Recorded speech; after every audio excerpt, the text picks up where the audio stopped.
Hello everyone! Today we dive into a monumental news in international politics, the fall of Syrian President Bashar al-Assad from power. This dramatic turn marks the end of a regime that has ruled Syria with an iron fist for over 2 decades. But what happens next? We'll explore the alleged crimes of Assad, the international laws he may have broken, and what Russia's offer of asylum means for global justice.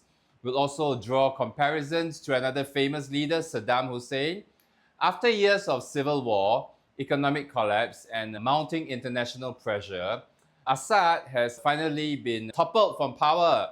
This follows a wave of intensified protests, defections within his inner circle, and the collapse of the regime's military strongholds. For many Syrians, this is a moment of hope for rebuilding their nation. But for Assad, it's a moment of reckoning.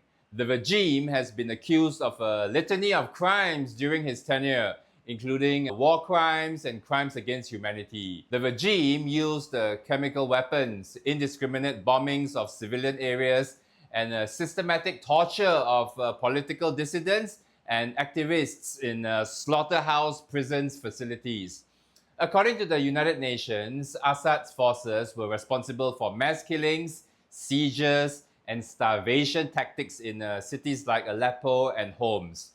These allegations are not merely political accusations.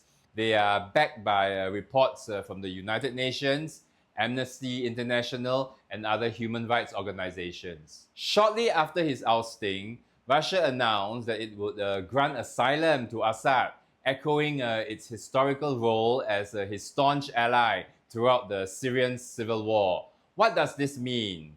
First, shield from prosecution. By granting asylum, Russia effectively shields Assad from facing justice in international courts, as it does not recognize the jurisdiction of the International Criminal Court. Number two, political maneuvering. These moves allow Russia to retain leverage in Middle Eastern geopolitics while avoiding the perception of abandoning Assad entirely. Thirdly, diplomatic strain. Russia's decision may escalate tensions with Western countries pushing for accountability. While Assad might feel safe for now, history has shown that no asylum is permanent. Just ask other foreign leaders who believed they were untouchable. During his reign, the regime violated several international laws, including the Chemical Weapons Convention. Assad's regime allegedly used sarin and chlorine gas against civilians, directly contravening the Chemical Weapons Convention, to which Syria is a signatory to. Number two, indiscriminate bombings, attacks on hospitals, and the deliberate targeting of civilians breached the Geneva Convention on the Conduct of War. Thirdly, torture and detention. Systematic torture and execution of detainees violate the Convention Against Torture. The penalties for such crimes could include life imprisonment or even capital punishment, depending on the court and the laws applied.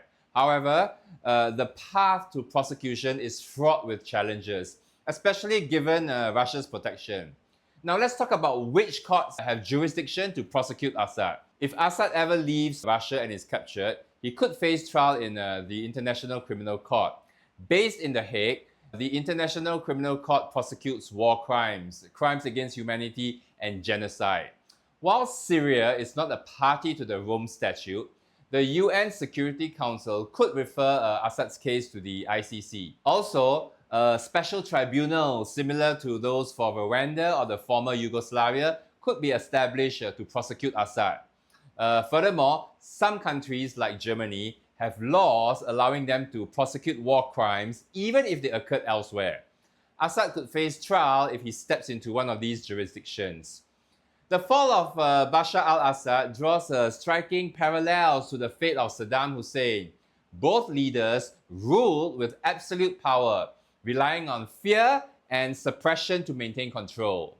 Saddam's use of chemical weapons against the Kurds mirrors Assad's alleged use of such weapons on his own people.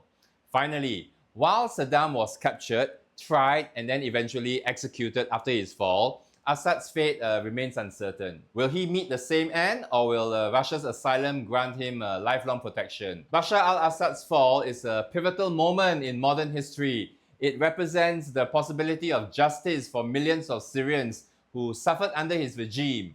However, his asylum in Russia complicates the path to accountability, highlighting the geopolitics that often shield dictators from prosecution.